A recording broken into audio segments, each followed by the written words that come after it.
কৌশলের নামে গুপ্ত কিংবা সুপ্ত বেশ ধারণ করেনি বিএনপির কর্মীরা।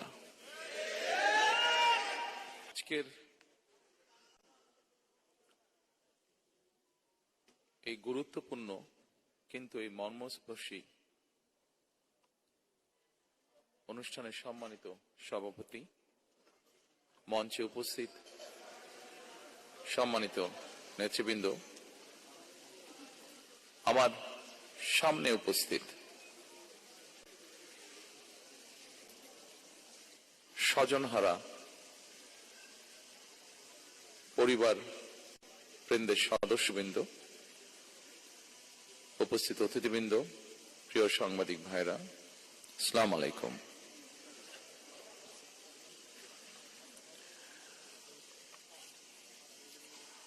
আজকের এই অনুষ্ঠানটি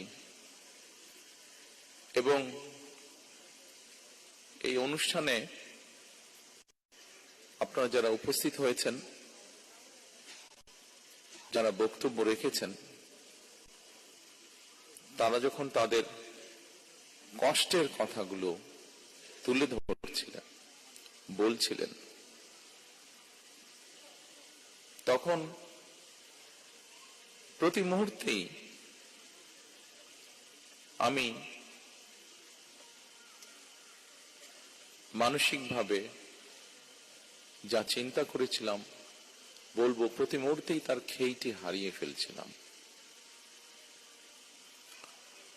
বহু বছর দেশ, স্বজন, মানুষ থেকে দূরে থাকতে হয়েছে আমাকে, বাধ্য হয়ে। দূর থেকে যতটুকু সম্ভব হয়েছে আমার নেতাকর্মী যারা আছেন, নেতাকর্মীর বাইরেও এই স্বজনরা মানুষ সারা দেশে যারা ছড়িয়ে ছিটিয়ে আছেন, দলীয় অবস্থান থেকে আমরা চেষ্টা করেছি স্বৈরাচারের বিরুদ্ধে রাজপথে সরব উপস্থিতি রাখতে, প্রতিবাদ আন্দোলন গড়ে তুলতে। ঠিক একইভাবে আমরা সেই সময় যতটুকু আমাদের সাধ্য সামর্থ্য ছিল তা দিয়ে আমরা চেষ্টা করেছি আমাদের এই স্বজনহারা মানুষগুলোর পাশে গিয়ে দাঁড়াতে। আমরা কতটুকু পেরেছি, কতটুকু পারিনি, সেটির জবাব ভিন্ন। তবে এতটুকু আপনাদের সামনে বলতে পারি, আমাদের আন্তরিকতার কোনো ঘাটতি ছিল না। হয়তো সীমাবদ্ধতা ছিল, সীমাবদ্ধতা আছে এখনো প্রতিটি মানুষের কাছে পাশে গিয়ে দাঁড়ানোর, কিন্তু তারপরে আমরা আমাদের চেষ্টা অব্যাহত রেখেছি এবং ইনশাল্লাহ এই চেষ্টা আমাদের অব্যাহত থাকবেও ভবিষ্যতে।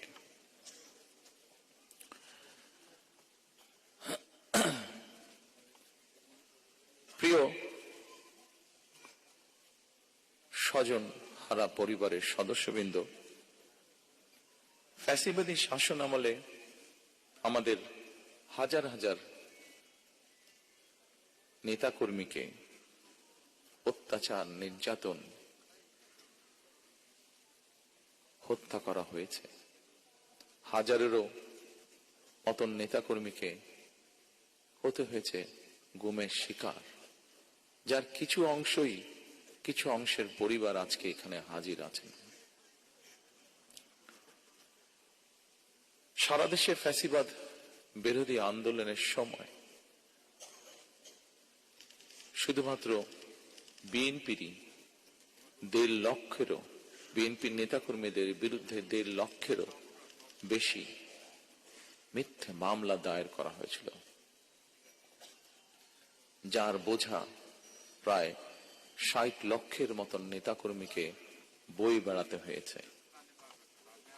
এর ভেতরে লক্ষ লক্ষ নেতাকর্মী বছরের পর বছর, মাসের পর মাস, সপ্তাহের পর সপ্তাহ দিনের পর দিন ঘর বাড়ি ছাড়া থাকতে হয়েছে, স্বজন হারা থাকতে হয়েছে, স্বজন থেকে দূরে থাকতে হয়েছে। এসব সকল মামলাই ছিল রাজনৈতিক উদ্দেশ্য প্রণোদিত। গুম খুনের সেই বিভীষিকাময় দিনের বা রাতের অবসান হয়েছে। বাংলাদেশের মানুষ গণতন্ত্রের পথে হাঁটতে শুরু করেছে। যেসব মানুষরা তাদের স্বজন হারিয়েছেন, যেসব মায়েরা তাদের সন্তান হারিয়েছেন, যেসব বোনেরা তাদের স্বামীকে হারিয়েছেন, যেসব সন্তানেরা তাদের পিতাকে হারিয়েছেন, তাদের সত্যিকার ভাবে যদি বলতে হয়, আসলে আপনাদেরকে সান্ত্বনা দেওয়ার মতন ভাষা বোধহয় আমাদের কাছে নেই।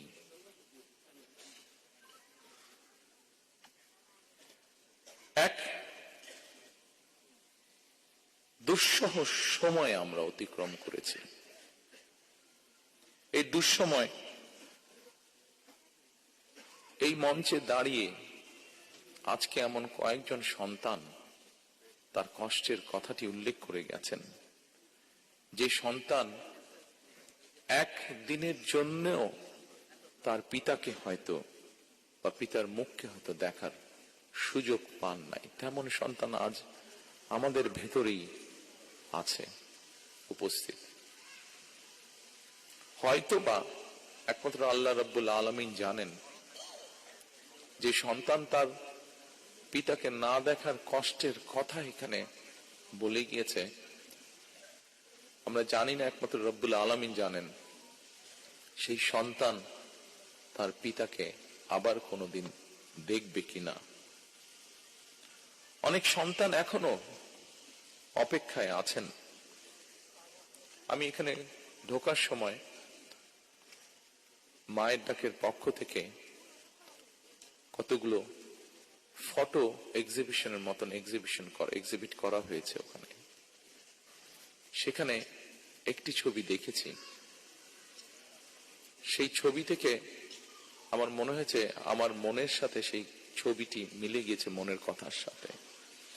অনেক সন্তান এখনো অপেক্ষায় আছে যে তাদের সেই গুম বা হারিয়ে যাওয়া, যেভাবে বলি গুম হয়ে যাওয়া পিতা হয়তো এখনো হঠাৎ করে তাদের দরজায় এসে কড়াটি নাড়বে। অনেক মা হয়তো এখনো অপেক্ষায় আছেন তার গুম হয়ে যাওয়া প্রিয় সন্তানটি হঠাৎ করেই মায়ের সামনে এসে হাজির হয়ে মা বলে ডাকবেন।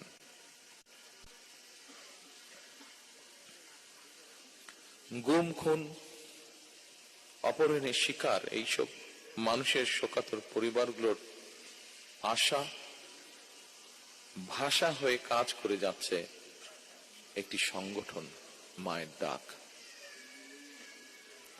ফ্যাসিবাদের শিকার মানুষদের প্রিয় মুখ হয়ে উঠেছে মায়ের ডাকের সানজিদা ইসলাম তুলি। দল হিসাবে সাধ্য এবং সামর্থ্যের সবটুকু নিয়ে নির্যাতিত পরিবারগুলোর পাশে দাঁড়িয়েছে আমরা বিএনপি পরিবার।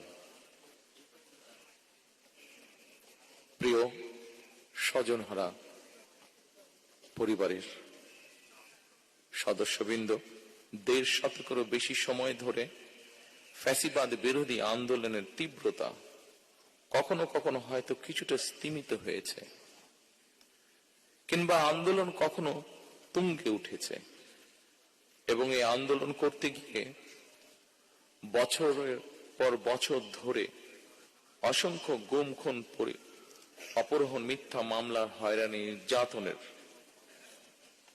পরও বিএনপির একজন নেতাকর্মীও কিন্তু রাজপথ ছাড়েনি। একই পরিবারের এক ভাই গুম হয়েছে, আরেক ভাই গিয়ে তার জায়গায় পরের দিন রাজপথে আন্দোলনকে আরো তীব্রতর করার প্রতিজ্ঞার শপথ নিয়ে দাঁড়িয়ে গিয়েছে। কৌশলের নামে গুপ্ত কিংবা সুপ্ত বেশ ধারণ করেনি বিএনপির কর্মীরা। আমি বিশ্বাস করি, দৃঢ়ভাবে বিশ্বাস করি, যে দলের নেতাকর্মীরা অন্যায়ের বিরুদ্ধে এ ধরনের আপোষহীন ভূমিকা রাখতে পারে, সেই দলের বিরুদ্ধে ষড়যন্ত্র কিংবা অপপ্রচার চালিয়ে কেউ এই দলকে দমন করে রাখতে পারবে না ইনশাআল্লাহ। ফ্যাসিবাদী আমলের নির্যাতনের শিকার আমার সামনে বসা হাজারো প্রিয় মুখ,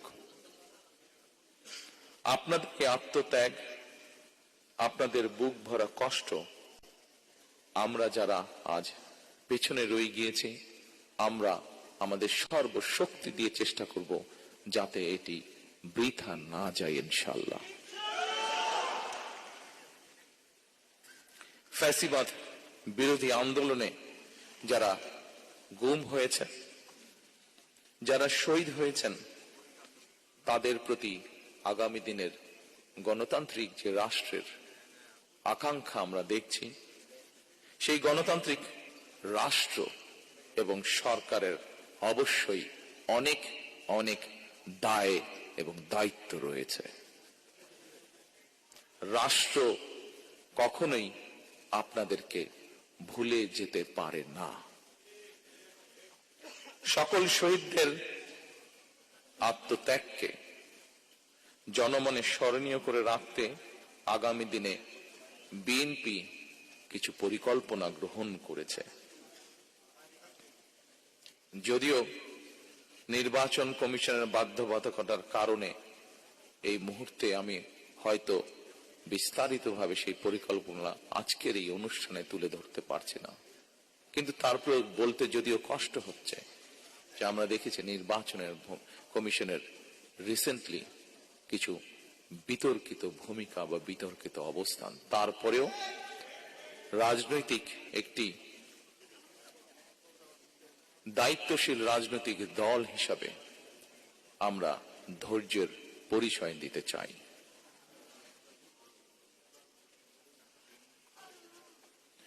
তবে প্রজন্ম থেকে প্রজন্ম ধরে গণতান্ত্রিক আমি মানুষ যেন এই শহীদদের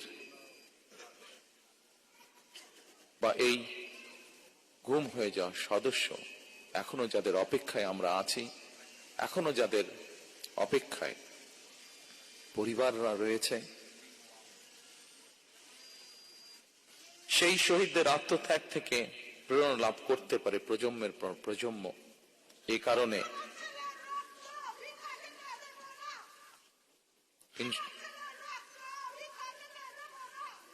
ইনশাআল্লাহ ইনশাআল্লাহ মা, ইনশাআল্লাহ আমরা আপনার সাথে আছি, আমরা আপনার সাথে আছি মা।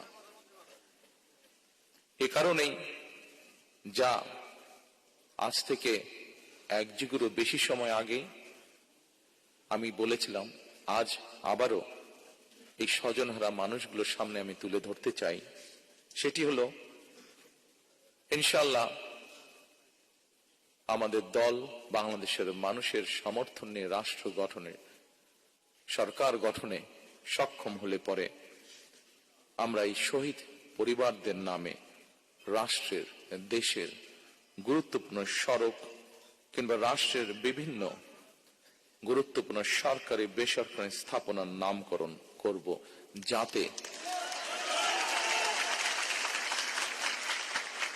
যাতে প্রজন্মের পর প্রজন্ম এই শহীদদেরকে গৌরবের সাথে স্মরণ রাখতে পারে। প্রিয় স্বজনহারা উপস্থিতিবৃন্দ, সাংবাদিক ভাইরা, উপস্থিত নেতৃবৃন্দ, এখানেই শেষ নয়। রাষ্ট্রীয় সহিংসতার শিকার পরিবারগুলোর প্রতি সাধ্য মতন রাষ্ট্রীয় সহায়তা হাত বাড়ানোর প্রয়োজন রয়েছে বলেও আমি ব্যক্তিগতভাবে বিশ্বাস করি। সুতরাং স্বাধীনতা প্রিয়, গণতন্ত্র প্রিয় প্রতিটি মানুষের সামনে জনগণের প্রতি দায়িত্বশীল একটি মানবিক রাষ্ট্র গঠনের সুযোগ আমাদের সামনে এসেছে। কেউ বিভিন্ন রকম কথা বলে একটি অবস্থা তৈরি করার চেষ্টা করছে, যেখানে এই গণতন্ত্রের পথ যে তৈরি হয়েছে সেটি যাতে বাধাগ্রস্ত হয়। আমি অনুরোধ করব আপনারা, এবং আমি অনুরোধ করব বাংলাদেশের দলমত নির্বিশেষে প্রতিটি মানুষ যারা গণতন্ত্রে বিশ্বাস করেন, সেই প্রতিটি মানুষকে আজ সজাগ থাকার জন্য, যারা বিভিন্ন উসিলা দিয়ে বিতর্ক তৈরি করে গণতন্ত্রের পথকে আবার নষ্ট করার বা ব্যাহত করার চেষ্টা করছেন, তারা যাতে সফল না হয়। প্রিয় স্বজনরা, উপস্থিতিবৃন্দ, এবার যদি আমরা একটি দায়িত্বশীল গণতান্ত্রিক রাষ্ট্র এবং সরকার গঠনের সুযোগ হাতছাড়া করি, তাহলে গণতান্ত্রিক আন্দোলনের আমাদের যে শহীদ, সেই শহীদদের প্রতি জুলুম করা হবে, তাদের আত্মত্যাগের প্রতি অমর্যাদা করা হবে। ৭১ সালের যারা শহীদ হয়েছেন এই দেশকে স্বাধীন করার জন্য, ৯০-এর স্বৈরাচার বিরোধীতে আন্দোলনে যারা শহীদ হয়েছেন, বিগত ১৬ বছরে যারা গুম শহীদ হয়েছেন, বিভিন্নভাবে নির্যাতিত পঙ্গুত্ব বরণ করেছেন, ২৪-এর আন্দোলনে, ৫ই আগস্টের আন্দোলনে যারা শহীদ হয়েছেন, যে হাজারো মানুষ যারা বিভিন্নভাবে পঙ্গুত্ব বরণ করেছেন, প্রত্যেকটি অন্যায়ের বিচারকে যদি প্রতিষ্ঠিত করতে হয়, তাহলে আগামী দিনে অবশ্যই বাংলাদেশে একটি গণতান্ত্রিক সরকার দরকার। যে গণতান্ত্রিক সরকার, আপনারা যারা আজকে সামনে বসে আছেন, এখানে উপস্থিত হয়েছেন, শত কষ্ট বুকে নিয়ে এই মানুষগুলো যাতে ন্যায় বিচার পেতে পারে, দেশের আইনের দৃষ্টিতে আইন অনুযায়ী যাতে ন্যায় বিচার পেতে পারে, তার একটি মাত্র উপায় হচ্ছে, সেই ন্যায় বিচারকে নিশ্চিত করার একটি মাত্র উপায় হচ্ছে বাংলাদেশে আগামী দিনে অবশ্যই একটি গণতান্ত্রিক সরকার প্রতিষ্ঠিত করতে হবে। যেই সরকার জনগণের আকাঙ্ক্ষা পূরণে কাজ করবে, যেই সরকার মানুষের যারা নির্যাতিত হয়েছে, অত্যাচারিত হয়েছে, তাদের প্রতি ন্যায় বিচার করবে। আসুন আমরা আজকে সেই শপথ গ্রহণ করি, আমরা আজকে সেই প্রত্যাশা করি। আপনাদের আজকে এখানে আসা, এখানে উপস্থিত হওয়া যাতে বৃথা না যায়। আরো যাতে শহীদ যারা আছেন, শহীদ পরিবার আছেন, প্রত্যেকটি মানুষ সময়